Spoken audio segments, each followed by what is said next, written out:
Բարև ձեզ սիրելի հայրենակիցներ, եթերում կրկին քաղաքական խաչմերուկն է։ Այսօր մարտի 17-ն է, սա թվում արդեն մեր երկրորդ հաղորդումն է։ Այս հաղորդման անհրաժեշտությունը առաջացավ այն բանից հետո, երբ որ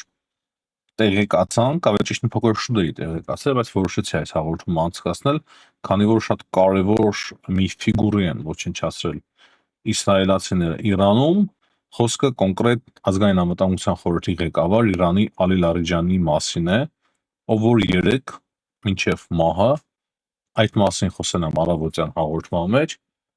կոչով դիմել էր մահմեդական աշխարհին եւ փաստացի հասկացնում էր եւ կոչ էր անում, որ արիք միացին ջիհադ հայտարարենք մոտավորապես Իսրայելին եւ Ամերիկայի Միացյալ Նահանգներին, ապա բնական է նաեւ ինչ-որ միտեղ քրիստոնյա աշխարհին։ Ակնարկը Իրանից վերջին ժամանակներս հենց դրա մասին էր։ Եվ մենք այսօր արդեն ցերեկվա ժամերին ստացանք տեղեկություն այն մասին, որ հնարավոր է Իսրայելը կարողացել է ոչնչացրել Ալի Լարիջանիին։ Ալի Լարիջանին այն անձնավորությունն էր, ով որ միշտ շատ սուր ծայրահեղական հայտարարություններ էր տարածում։ Դրանից հետո արդեն Իսրայելի պաշտպանության նախարար Իսրայել Կացը պաշտոնապես հայտարարեց, որ երեկոյան Լարիջանին ոչնչացվել է Իսրայելի հարվածների արդյունքում եւ նրա հետ միասին ոչնչացվել է Բասիջի ղեկավարը։ Բասիջը այն կառույցն էր, որը որ փաստացի շատ կոպիտ եւ լուրջ ձևով ճնշումների էր ենթարկում պարսիկ ժողովրդին, իրանցիներին, որոնք որ ուզում էին ավելի ազատ ապրել, ուզում էին տապալել այդ ռեժիմը։ Այդ Բասիջի միջոցով Իրանի իշխանությունները եւ Հեղափոխության պահապանների կորպուսը կարողանում էր վերահսկողություն սահմանել Իրանում։ Ինչ է սա նշանակում։ Անձամբ ես միշտ երբ հետևում էի Իրանում այս տեղի ունեցող գործընթացներին, ռազմական գործողություններին, տեսանք առաջին իսկ օրը, որ կարողացան սպանել Ալի Համեյնիին, եւ այդ մասին արդեն հայտնի դարձավ երկրորդ օրը, երրորդ օրը արդեն Իրանը խոստովանեց, որ այդ ամենը տեղի ունեցել, այսինքն իրադարձությունների զարգացումը մենք տեսանք գլխավոր շտաբի պետ, բազմաթիվ բարձրաստիճան զինվորականներ եւ էլիտան փաստացի Իրանի ոչնչացվեց առաջին օրը, հետո երբ որ ընտրում էին Մոջտաբա Խամենեիին էին ընտրում, այդ ընտրությունները եւս խափանվեցին եւ շատ մի լուրջ ռմբապստարան, մեծ շենք, որը որ բազմաթիվ բետոնյա շերտեր ուներ, այդ շենքը նույնպես ոչնչացվեց եւ դրա մեջ բազմաթիվ հոգեվոր առաջնորդներ, իսլամական հեղափոխության գրեթե ողջ կազմը։ Բայց կենթանի էր Ալի Լարիջանին, ով որ շատ սուր եւ լուրջ հայտարարություններ էր անում։ Իմ համոզմամբ Ալի Լարիջանին այն անձն էր, որը որ ավելի մեծ լիազորություններ եւ հնարավորություններ ուներ, վստահաբար, կան նույն Մասուդ Փեզեշկյանը կամ իշխանության մնացած մասերը։ Եվ այս ֆիգուրի ոչնչացումով ես կարող եմ ասել, որ ըստ ինձ ռեժիմը բավականին արդեն սուր ճգնաժամ պետք է որ ունենա։ Իրանական ռեժիմը պետք է որ բավականին լուրջ ճգնաժամ ունենա։ Ասեմ իմ կողմից հետեւյալը, որ երբ որ այսպես ես խոսում եմ, ես հարգում եմ այդ մարդկանց համոզումը, նույնպես իրենց հավատը, ուղղակի այդ ռեժիմը մեզ համար վնասակար է, հասկացեք, հայերից համար վնասակար է, եթե մենք Հայաստանում ուզում ենք քրիստոնեական, ժողովրդավարական պետություն, հասարակություն կառուցել, ապա Ամերիկայի Միացյալ Նահանգներին թշնամաբար տրամադրված երկրի հետ, ով որ ամենուր բղավում է մահ Ամերիկայի Միացյալ Նահանգներին, շատ դժվար կլինի հարաբերություններ կառուցելը, այսինքն մենք ունենք լավ հարաբերություններ, բայց այդ հարաբերությունները կամ իրենց հետ ենք վտանգելու կամ Ամերիկայի Միացյալ Նահանգների հետ։ Այլևս այս պատերազմից հետո շատ բարդ կլինի խաղալ սրա եւ նրա միջև, ռազմավարական հարաբերություններ հաստատել Իրանի հետ եւ ռազմավարական հարաբերություններ ունենալ Միացյալ Նահանգների հետ։ Հիշում եք, Հայաստանի իշխանությունները հայտարարում էին, որ իրենք ռազմավարական հարաբերություններ են շատ շուտ ստորագրելու Իրանի այս իշխանությունների հետ։ Դրա համար հստակ առաջնորդվում ենք մեր ազգային ու պետական շահերից, հարկում եմ կրկին նշեմ իրենց ազգային գաղափարական կառավարական մոտեցումները, բայց բնականաբար մեզ համար շատ ավելի ձեռնտու է, որ Իրանում ձևավորվի նորմալ ժողովրդավարական համեմատաբար մահմեդական այդպիսի մահմեդական երկրում ինչպես պետք է ժողովրդավարություն նորմալ ձևավորվի, համեմատաբար ժողովրդավարական ռեժիմ, որը որ այդքան կոշտ չի տրամադրված լինի Ամերիկայի Միացյալ Նահանգների նկատմամբ, Իսրայելի մասին ընդհանրապես չեմ խոսում, քանի որ Իսրայելի մասը ինձ շատ քիչ է հետաքրքրում է Իսրայելից միայն այն, որ մենք Իսրայելի նման հզոր ռեգիոնալ տերության հետ վատ հարաբերություններ չունենանք, դա ուղղակի մեզ համար չափազանց կարևոր է։ Մնացածը մեզ համար շատ ավելի կարևոր է ունենալ շատ կանխատեսելի Իրան։ Եվ ինչպես արդեն նշեցի, այս անձնավորության Ալի Լարիջանի մահը կարող է մեծ հնարավորություններ արդեն ստեղծել հետագայում, որպեսզի այս ռեժիմը տապալվի։ Բայց այս ամենի հետ մեկտեղ մենք ստանում ենք Reuters գործակալության հաղորդագրություն այն մասին, որ իբր Մոջթաբա Համեյնին հրաժարվել է ընդունել Ամերիկայի Միացյալ Նահանգների կողմից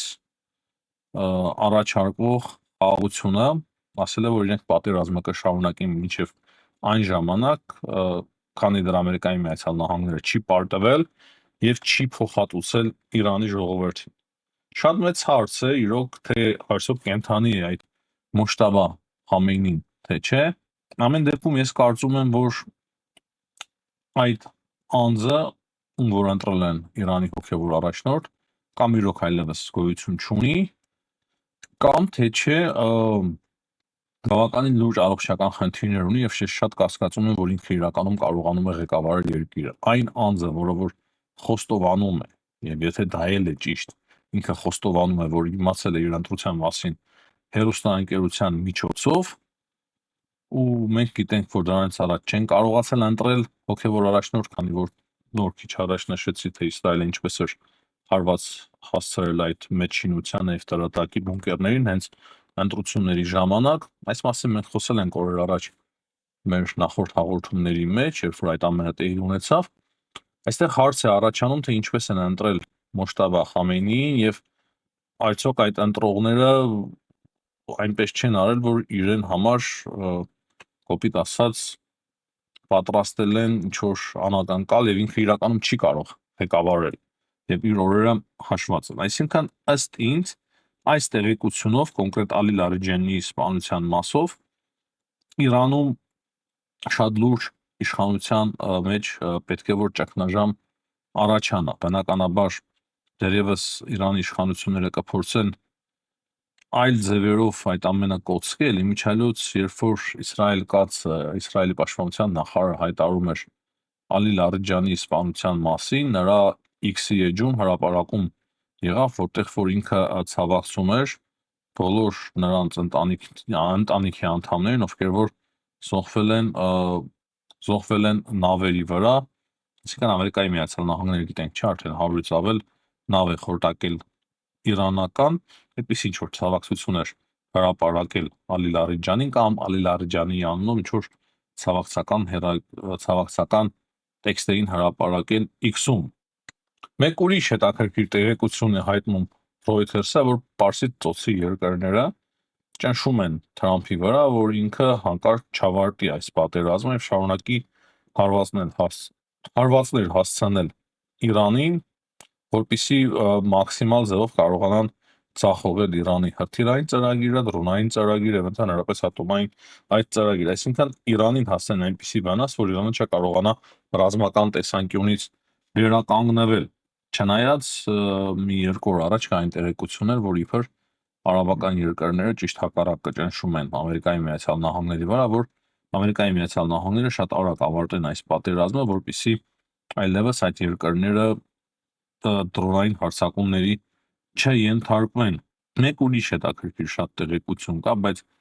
այս տեղեկությունը բավականին լուրջ զարմանք է առաջացնում։ Խոսքային մասն է, որ պատերազմը սկսվելուց ի վեր Ամերիկայի Միացյալ Նահանգները փաստացի թույլ են տվել Իրանին 13 տանկերներով նավթ կարողանալ արտահանել Խարկ կղզուց հիմնականում, եւ այդ ամենից Իրանը ստացել է եւ ստանում է ավելի ճիշտ օրական 140 միլիոն դոլարի գումար։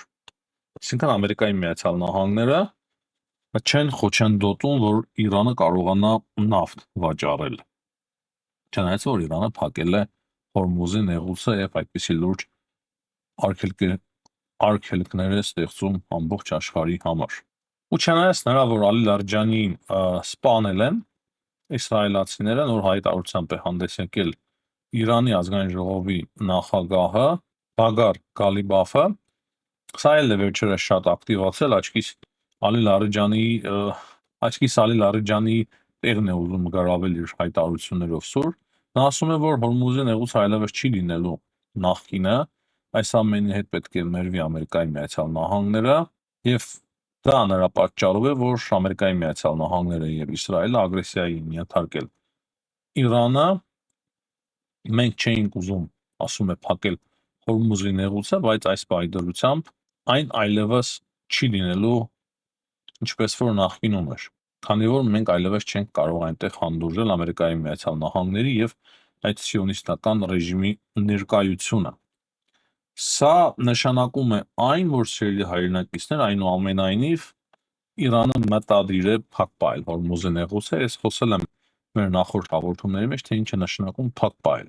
Իրենք անընդհատ իրենց հրթիռների եւ դրոնների միջոցով կարող են փորձել խոցել եւ հարձակվել տանկերների վրա։ Կա խոսք նաեւ այն մասին, որ իբր ականապատել են, ականապատման մասով այդքան էլ վստահ չեմ, քանի որ հենց Իրանը խոստովանում է, որ իրենք Հնդկաստանի տանկերներին թույլ են տալիս անցնելու Հորմուզի նեղուցով, բայց դրոներով հարձակումը եւ հրթիռներով հարձակումը շատ իրական է։ Դրա համար Ամերիկայի Միացյալ Նահանգները ամեն դեպքում բավականին լուրջ խնդրեմ ունեն, հենց Հորմուզի նեղուցի մասով խնդրեմ ունեն, ինչքանով էլ հարվածներ հասցնեն Իրանի ղեկավարությանը, նրանք ավելի ու ավելի կարող է կամաց ահաբեկչական խմբավորումների նման չոր խմբավորումների ձևավորվեն եւ դա չի նշանակում, որ պատերազմը այդպես կավարտվի եւ այլևս հարձակումներ չի լինի միջազգային այդ տանկերների ուղղությամբ։ Եվ քիչ առաջ նաև ստացանք տեղեկություն այն մասին, որ Իրանը հերթական հրթիռային ալիքն է ուղարկել դեպի Թել Ավիվ, այսինքն դեպի Իսրայել, եւ նաև Իսրայելի օդուժը չի կարողացել որսալ բոլոր հրթիռները, կան տուժածներ եւ վնասներ, այսինքն հրթիռներից մեկը ընկել է եւ վնասել է շինություններ։ Եվ մեկ կարևոր տեղեկություն եւս, այս իրավիճակում, այս պատերազմի ֆոնին Թրամփը վերջում որոշում կայացրեց, որ ինքը իր այցը Չինաստան պետք է հետաձգի, նրա խոսքերով իր նախատեսված այցը մարտի 31-ին այլևս չի կայանա, մարտի 31-ից մինչև ապրիլի 2-ը այցեր տեղի ունենալու եւ անորոշ ժամանակով ինքը հետաձգվում է իր այցը, քանի որ պատերազմը եւ ինքը անձամբ պետք է գտնվի երկրում, որպեսզի կարողանա ղեկավարել այս պատերազմը։ Հիմնականում այսքանը սիրելի հայրենակիցներ, անպայման կոչ եմ անում լայքել, մեզ ընդամենը 44,000 դառնալու համար մնացել է մոտ 150 բաժանորդագրում, շատ կարևոր է, որ դուք սիրելի հայրենակիցներ բաժանորդագրվեք մեր ալիքին, շնորհակալություն բոլոր նրանց, ովքեր որ վաղուց բաժանորդագրվել են մեր ալիքին կամ 3 կամ այս վերջի օրերի, եւ իմ խորը շնորհակալությունն եմ հայտնում բոլոր նրանց, ովքեր որ հենց հիմա կբաժանորդագրվեն մեր ալիքին եւ կսեղմեն նաեւ լայքի կոճակը։ Հաջողություն եմ մաղթում բոլորին, ցտեսություն, կհանդիպենք։